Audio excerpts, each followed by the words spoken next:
Who is a past musician you wish had a longer career? Why? Eric Dolphy.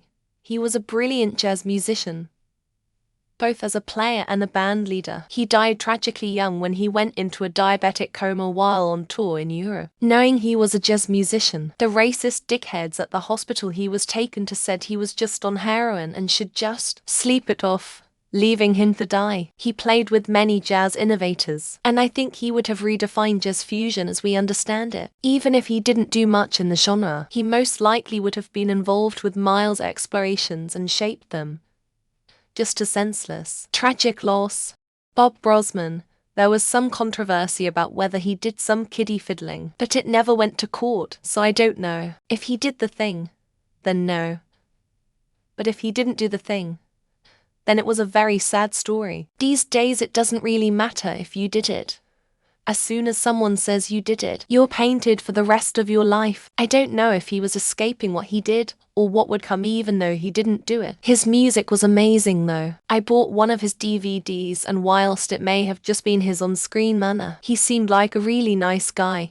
Onga life. How the grunge scene, which he was a big part of until his death in 1990, would have been different. With him at the forefront of it, Mother Love Bone reformed as Pearl Jam after his death. Another one that have been interesting, Ian Curtis of Joy Division. Just to see how he would have fit in with the 80s goth scene alongside The Cure, Susie and the others. Yoni Lane Warrant. He was a fantastic songwriter, and a lot of people never saw his true potential because they only associated him with the song Cherry Pie. He actually hated the song and wanted to be taken more seriously as a musician. The song was written to appease a record label. Warrant's material after Cherry Pie never got the attention it deserved, and his solo work was really good too. I would have liked to see what else he could have done. Eva Cassidy. I heard her recording of Fields of Gold a couple of times and thought, wow, that is a young, generational singer. And I can't wait to follow her career. I then Googled her. At a party for her first album release, recorded when she had a cold by the way, she had an ache in her hip that turned out to be fracture from a melanoma that had metastasized. She was already gone at 33. Luckily, several albums have been released since her passing. Newbies. The godfather of Lo-fi hip-hop, had an incredible start to his career, with some truly timeless classics, and even did the theme and much of the soundtrack for Samurai Champloo, a classic anime. He passed away tragically at the age of 36 from a traffic accident. I listen to his music a lot in the mornings while I eat breakfast, and I sometimes wonder what more music he would have treated us to if he was still around. Odd pick, but probably good old Mozart. He was only 35 when he died. His last pieces were brilliant, so it would have been cool to see where he'd go with his compositions had he not passed. My main reason for choosing Mozart, however, would be to see how he would have completed his Requiem. How much different would his unfinished movements be had he actually finished them? Avicii Juiced has to become better. Same with Juice. If he got the help he needed, could put an awareness out to others which could save lives from going down a darker road than the one they already was going down. John Lennon. He was just finally coming along to want to do a Beatles reunion. I heard a rumor that he had some studio time with Paul set up for sometime in 81. Also his songs on Double Fantasy are amazing. If he was going to go that direction music-wise, he would have had some more amazing songs to come. Michael Hutchence from INXS. He was the epitome of a frontman. He had the charm, the charisma, the sexual energy, and he was a damn good rock singer-songwriter. The band tried to go on with new frontmen, but no one could live up to Michael's legacy. I'm sad I never got to see them live. Carl Tremblay of the Quebec folk rock band Les Cowboys Fringants. He sang most of their greatest songs, and he died last November. I had tickets to see them 2 years ago. I couldn't make it. Plans to see them a year ago, but something came up. Really sad to see him go. Crazy I haven't found him on the list. Bit Jeff Buckley. He had something different and was creating something new. Freddie Kurt. John had longer careers, and I'd love to have had the opportunity to watch them grow old. Jeff was too new and young and fresh. Juice WRLD, one of the best freestylers to ever exist. He was huge, and I know he was on his way to become one of the biggest artists in the world. It would have been really interesting to see the new music he would have made and the impact he could have had. Christina Grimmie. I grew up watching her videos on YouTube. Her and Charlie Puth were big inspirations to me. Then she was killed by a fan. She even went to give him a hug. She was 2 years younger than me and was a powerhouse. Rip Zeldaxlova 64. Not past, but Jason Becker got ALS very young and his guitar playing performing career ended very short. He was insanely good and would have been one of the great guitar gods of today had he not gotten sick. Not that he wasn't a god already. Neil Peart, such an amazing drummer. He had a long career stop. The public reason was arthritis.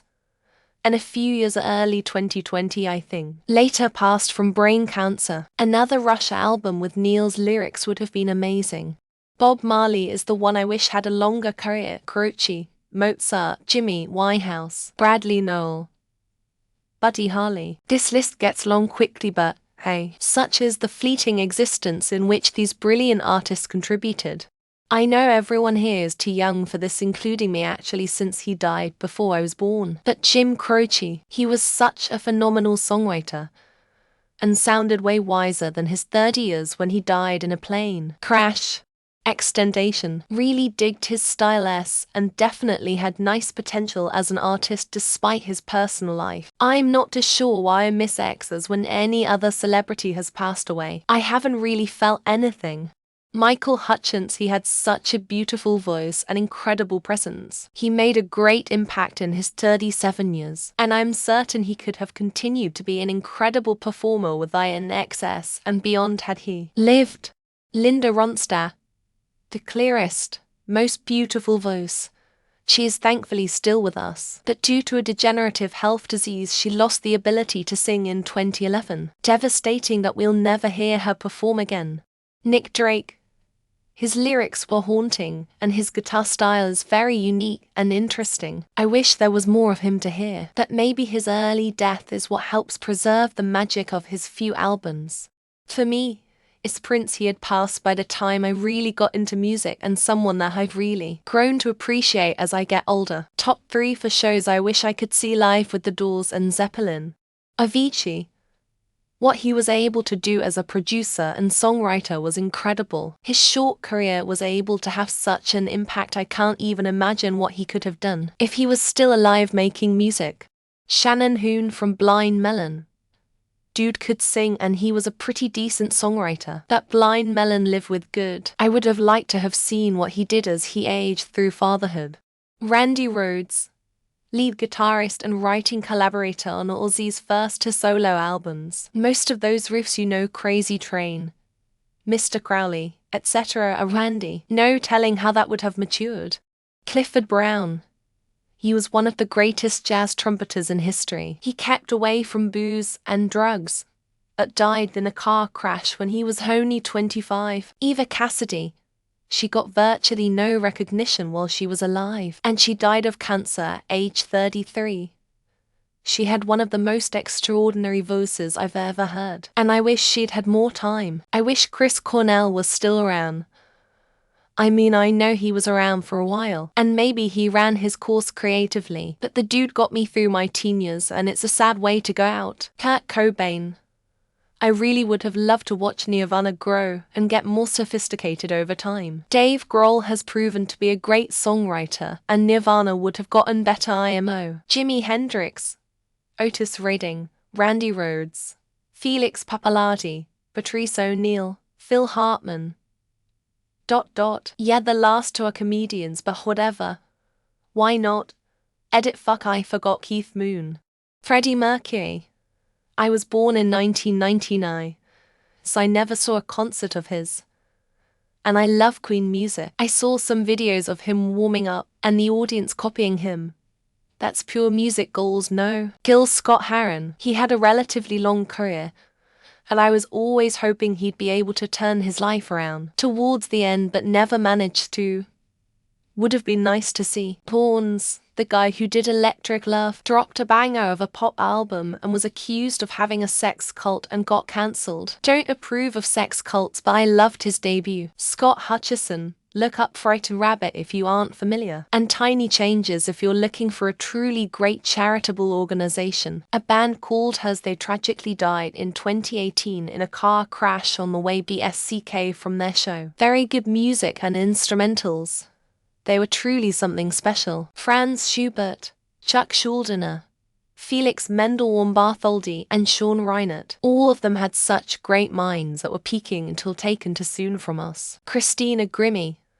I never listened to any of her music, but she didn't deserve what happened to her. So much potential only for someone else to take it away. Duane Allman. The Allman Brothers had an amazing career with just Greg. I can't imagine the magic they would have made with both brothers. Skydog forever. Selena. She was just breaking into the US music scene and had won her first Grammy. I think if she'd stuck around, our modern music scape would look different. Tinashe. Her career is still ongoing, but she just never blew up. If this counts, but I've always thought she deserved far more than the industry gave. It sucks that Chris Cornell died.